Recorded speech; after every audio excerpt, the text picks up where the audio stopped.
And we're on. I've had a request from my friend Mark Blagden, a fellow guitarist, to do a video of the music garage at home. So I'm just giving you an idea of where we are here, and not quite sunny, but fairly mild Stocksfield. So this is outside the house. We're going to go into the garage now and show you all about it. We'll start with the downstairs part of the garage, which is just like any normal garage.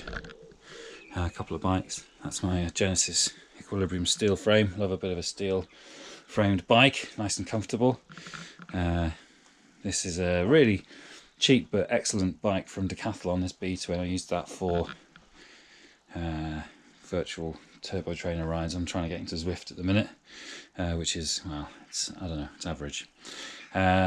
This area of the garage downstairs, it's kind of like music equipment graveyard. This is stuff that's either being sold or probably going to be killed with fire, including this horrible Infinity Strat, which has just been used for parts. This is a this thing here is an Alto little mini PA system, which I don't need any more for reasons you'll find in a minute, but still it's actually pretty good. It kind of unplugs, these two speakers unplug on each side. There's some horrible monitor thing which I need to give back to the band. My old drum kit, this is a TD4. It had a good module but a rubbish kit, so I took the module off, so now I've got a kit without a module, which is a bit of a difficult thing to shift, and some more spare parts for the drum kit, which all need to be eBayed. This is my desk for doing things with guitars. There's nothing on it. It has been in a mess recently, but there's nothing on it at the minute, of course. But during the summer I'll work on guitars out here doing soldering and setups and stuff like that. In the winter it all goes indoors because it's freezing in here. Pile of crap amps too. Well, the bottom one's not all that crap. It's the Marshall Reverb 12, which are kind of retro sought after now. And I'm going to do a Katana versus PV Trans Tube comparison for various reasons. This one is just a silly thing. It should never have been made. This one's surprisingly good, which is an 8-inch speaker. Obviously it's not going to beat the Katana, but I shouldn't say that because I'm completely impartial. So there we are. That's the downstairs. Oh yeah, punch bag. De-stressing. Right, we're going upstairs. Here we go. I'll turn everything on actually.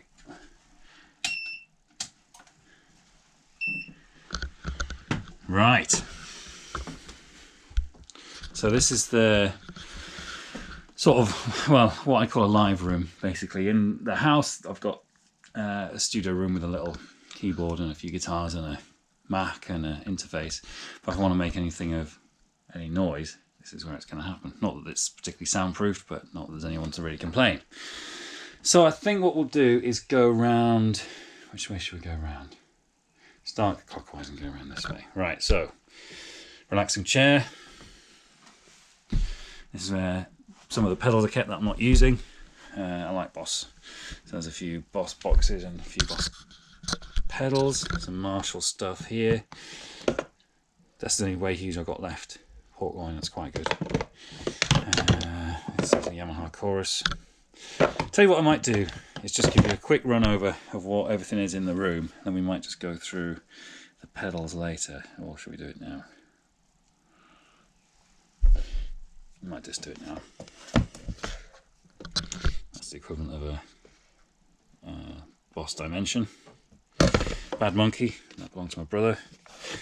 Screaming Blues, those two overdrives are really good from that series, from that era of Digitech. I use these a lot actually. It's not in the box. Zoom multi-stomp for guitar. Some empty boxes, I've got that somewhere. This is my headrush. First ever looping pedal, got me into looping. It's really good, that actually. Still use that. And there's some boxes here, some various random stuff at the top. Pork loin should go back in that box. And down electro. Now, if you look up here, I went through a phase inspired by the guitar nerds of getting hold of the Food Series pedals. We might just have a look at in those boxes in a little while. And temperature gauge and humidity thing, 8 degrees, 65% humidity, which is acceptable. Here we have the wall of guitars. I'm going to get out of the way of my studio light.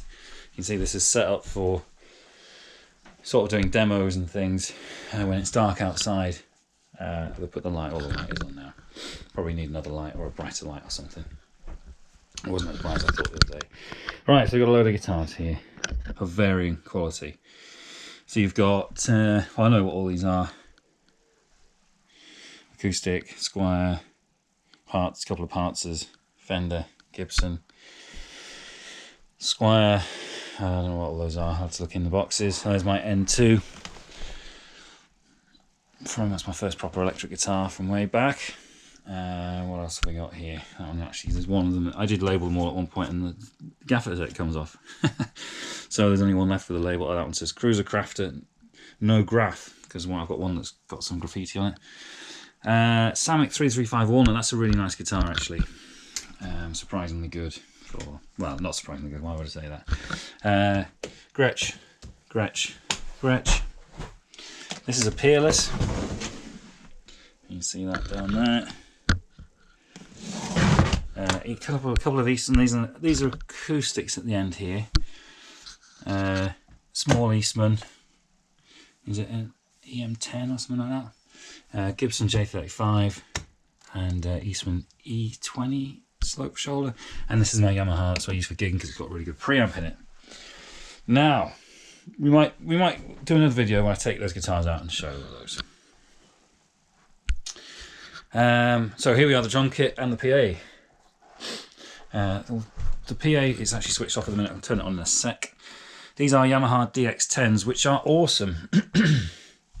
So I needed, what I had in here to start with was a hi-fi system. A half decent one. It had some vintage monitor audio speakers and an Arcam amp and CD player, which was really awesome. I tried to set up my turntable in here, but the floor's too bouncy and it just skipped all the time. So I need to find, and I can't put it in here because it needs attaching to a concrete floor or wall. So I had the hi-fi in, but it wasn't productive. I couldn't use the hi-fi really for playing music. I needed something for vocals and synths and all sorts of stuff. And also the band that I'm in was playing through this alto system, which didn't sound bad, but it kept breaking. And I was just getting sick of it. So I thought I'll just take things into my own hands. If I get a set of these, they're small enough so I can put them in my studio room and I'll just take them out when I need them. And they sound awesome. There's just one, I'm just going to cover the one minor point with them. If you turn them on, have a listen to this.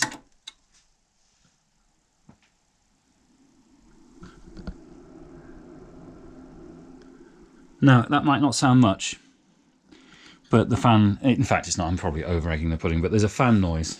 The fans run all the time. I knew they had fans in, but I thought they might have turned off when it's not overheating, because you don't need the fans on constantly. It just brings in dust into the machine and all that kind of stuff.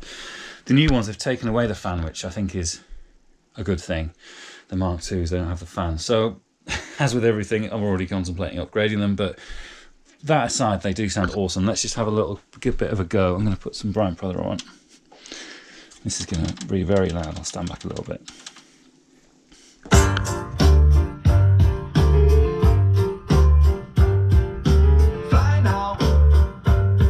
That to me sounds awesome. It's really clear.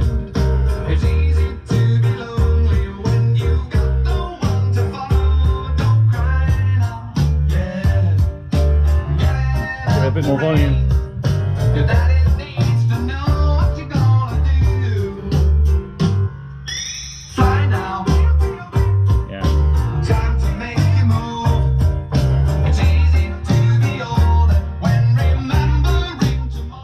So Brian Prother, by the way, is worth checking out if you haven't heard of him. He's an awesome guy from the 70s who was renowned for his really high quality sort of studio recordings, and the arrangements are brilliant. He used real jazzy chords and stuff, and there's a sense of humour running through the whole thing. Really, really excellent. So we'll just stop Brian there for a second. We might just have a quick look at the back of the speaker. This is set up for, it has this almost like a loudness type of setting. Just because it's when it's at lowish volume, you want a little bit more bass. I've got it set to sort of -1 notch on that side. But anyway, they are suitable, very suitable for just listening at normal volumes. If it wasn't for the fan, they would be 100% perfect. A little bit unbalanced. But even with the fan, I'm over it. When the music's on, obviously you can't hear it. It's just that slightly annoying when the music stops, you can hear the fan. But anyway, enough of that. Now we have this Roland drum kit. Now what I love about Roland drum kits is the modularity of them. So this has been a few kits cannibalised, bought and sold. You can see there was a few bits and pieces downstairs from various kits that are cannibalised that need to be sold. But then eventually I've ended up with a kit that didn't cost me a huge amount of money. But it's got some nice bits on it. So you got these 10-inch, 8-inch, and another 10-inch one there. Hi-hats. Hi-hat's probably the weakest link, really, to be honest. It's a bit sort of, I don't know. Everything else sounds really good. If it's on the brushes setting. Let's see if we can get it turned on. I'll come to this. Let's have a look. Oh, it's not plugged in. Anyway, everyone knows what drum kits sound like, so I'm not going to bore you with that. We've got these nice cymbals. These are really cool. They're nicely weighted and they have different tones depending on where you hit them. So that's all very cool. So that's really good. I can use that either live, or the other night I did an acoustic recording with a friend of mine and I just played it back afterwards and played along the drums, and everyone was a winner because we could transform an acoustic recording into a sort of a studio recording. So I put drums and bass on the top and it sounded like a real chilled out kind of unplugged session. Right, not much going on down here, just a bag of leads at the bottom, some CDs. This mixer I used to use for recording. It has got Firewire output, but it's just a really high quality professional quality mixer from Mackie, and it's quite compact and it just kind of fits in the space nicely, so I don't really need to change that. A bit of Lexicon reverb just for live use that doesn't get recorded, and an Archon CD player for a bit of music. SM58 there. Right, so this is the heart of the recording or mixing desk. So this is a Zoom R16. Slightly cheesy build quality. It's all made of plastic, but it sounds pretty good. Genuinely sounds pretty good. I've got no complaints about the quality. It doesn't. I've never kind of got it. Even when you get peaks on here, you don't clip the waveforms when you record them. So it's a full XLR. I've got no XLR, one XLR plugged in. So it's XLR all the way along. You've got 2 phantom powers if you need them. It's got built-in condenser mics if you just want a room mic. You can plug in a guitar, and there are also some effects inside. Really, really good. So the mixer section is separate, so you can set up a monitor mix, but it'll also record the levels depending on what you set the preamp to. As I say, I think the preamps sound fine. I've got no complaints. It's one of those situations where the performance is always more dodgy than the recording, so as long as that continues, I'm happy. That's really the heart of the studio. 8 channels is enough for me at the minute. I don't need anything bigger. Sat upon 2 stylofoam boxes just to keep it secure. Now, let's move on to the amps. This amp at the bottom here, it's called a JTM30. Now, there are some more, famous Marshall JTMs, but this is one from the 90s, which is unusual because it has a sort of Fender style clean channel, which is all I use it for. Actually, I've never really used the boost channel. But it's a really nice, clean sound. The reverb's a little bit low, actually, but it does have a proper spring reverb on. There is a mod you can do which brings the reverb up, but it sounds really, it's a 2x10 this, actually, so I've had this for ages. This is my first proper amp. It has been in the tech a couple of times. I took it to a guy in South Shield who actually used to work for Marshall. Route 2 amplification? I can't remember the guy's actual name. He designed the Astoria amps. Obviously he knows his stuff, and it was kind of crackling the thing, so he didn't really know what was wrong with it. He couldn't find the fault, so he just reflowed a lot of the solder joints, and that did the trick. So so far so good. That seems to work fine. This is a Marshall Origin 20. So these were on sale as a bargain price, somewhere around 200 quid. So I had to have one of these. It's got a lot. So basically it's a kind of a cheapo but fairly decent Marshall head with a classic Marshall sound. You can get some nice drive out of it. It'll do some cleans. You've got an adjustment for the output as well. It doesn't have any reverb on it, but it's quite a cool thing to have in your armoury.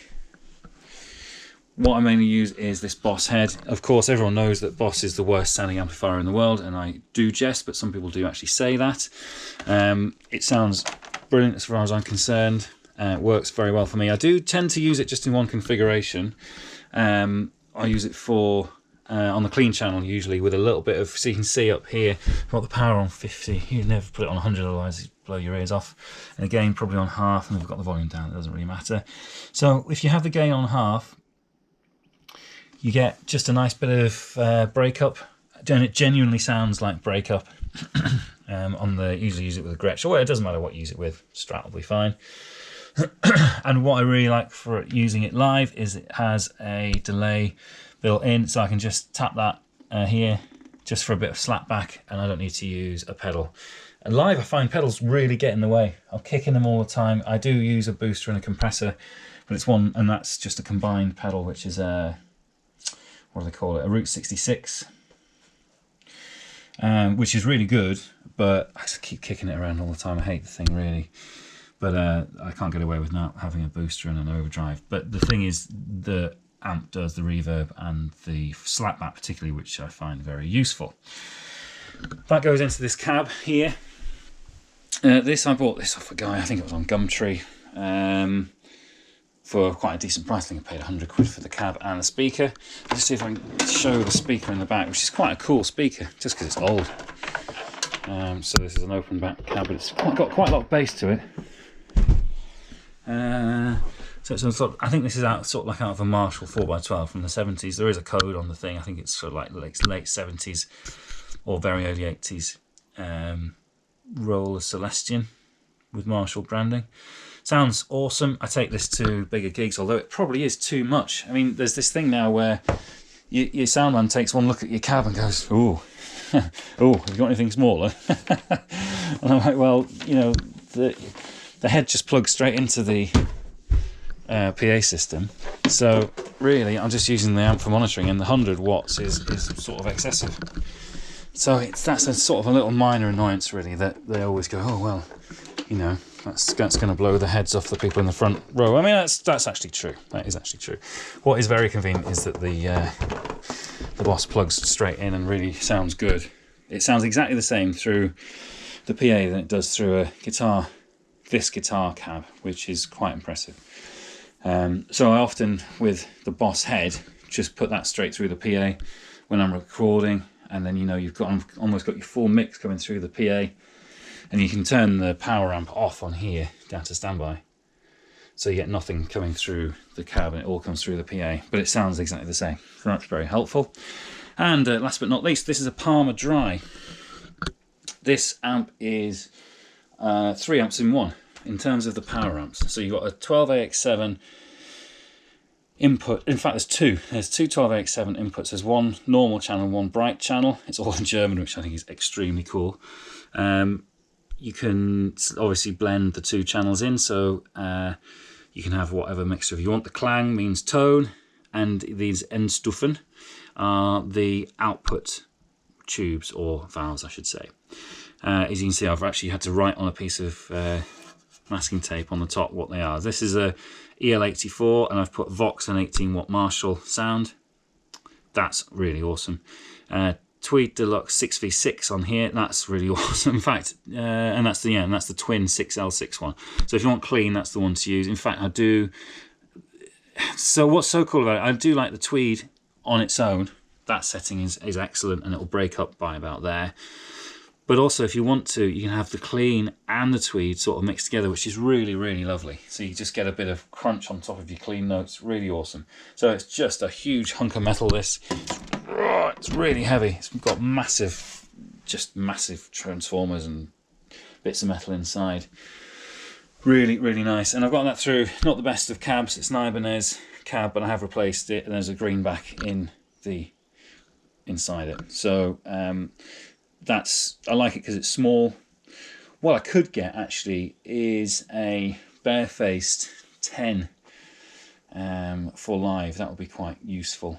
And then if I wanted to change my sort of setup, I could just have a barefaced 10 for monitoring and a tiny little Vox head maybe, but it doesn't have the... Yeah, so the Boss head is the thing, really. I could maybe just use the Boss head. It has got a speaker inside. I wonder how useful that would be. Anyway, so that's the amps. Oh, and plus I have got a Katana 50 in the house and a Black Star Artisan, which is far too big for the house. So that should really come outside anyway, but there isn't obviously any more space. I think that the wall of the amps looks quite cool there. And over here, iPad on a stand, which is helpful. And it's probably the last thing that I'm going to go through. This is my little looping setup. So I've got a Boss looper here. Amazing how you get the flashes on there. It's not flashing in real life. So I can use this for making beats. I use the keyboard for beats, and then you can loop them on the Boss. And I've got these two zooms which we mentioned before. They are good. You can have so they got some. I've upgraded them. I think it's version 3 on the software now, and they do some very nice reverbs. Like they do one that's very similar to the Eventide Black Hole, and what's the other cool one that they do? Line 6 did some kind. Is it Ganymede or something like that? There's some kind of particle verb actually, which has this lovely lo-fi granular thing overlaid on it, which is really, really cool. So I've got 2 of them, so because the heavy reverbs take a lot of the processing, so usually I've got one reverb on here, then the amp, sim and the cab, and maybe another sort of delay or something on this one, and then you've got more foot pedals. You can change them on and off. So I like to do that. You can use the Korg Triton. So this is just a little keyboard, but it's got all the Korg sounds in, so you can use it for drum hits and all sorts. So you got pianos, keyboards, strings, choirs, brass, wind, guitar, bass, synth, and drums. So I can just make a beat really quickly. I've tried doing it with sequences, but it's just a pain. It doesn't suit me. If I have a beat in my head, I can tap it out. I can do some finger drumming on here and tap it out in seconds. Whereas a sequencer, like I had an Ovation circuit, but you're just faffing around, having to work out where the beats go rather than just playing it. And I just prefer playing it. Otherwise, after a while, you're like, I've forgotten what I was meant to be doing here. I can't work out how to turn the thing on. And then just some bits. There's a Korg micro Korg, which again, this is a bit of a mess, this top, but I need to get that sorted. And the Korg also can be I can put that into another output on here or something like that. It's just quite a cool little synth, that, and the vocoder really works well. So there we are. And then so the way it's set up at the minute is, I sit at the chair here and do my demoing, and that light is supposed to make it look as if it's a kind of a studio, like this. Oh, here we have a Washburn acoustic cheapo, and it's not even in tune. So that's the idea of having it set up this way. But the room is quite flexible. I did used to have it set up just for sort of social, so the coffee table was sort of in the middle, and you got chairs around, and then the hi-fi was at the end. But it's been so much more productive since I've turned it around this way, and it's definitely staying like this. So there we are. It's taken a while to get to it's about 3 years since I moved in, and it's been through various guises, but really quite happy with it as it is. So it can be moved around. Obviously I can get rid of this light if I'm not doing any recording or anything like that. So yeah, cool. Well, Mark, thanks for requesting this, because it made me get up and do a video of it, which I've been meaning to do for a while. So comments are welcome. Please do subscribe, everybody. I need subscribers. I get quite a few views, but I need subscribers, because I need to get over 1,000 subscribers, and then they'll give me some money. So please do subscribe if you like what you're seeing, and if you don't, you're still allowed to subscribe anyway. And thanks very much for watching. This is officially the House of Guitars, or the Garage of Guitars, I should say. Right, cheers. See you later.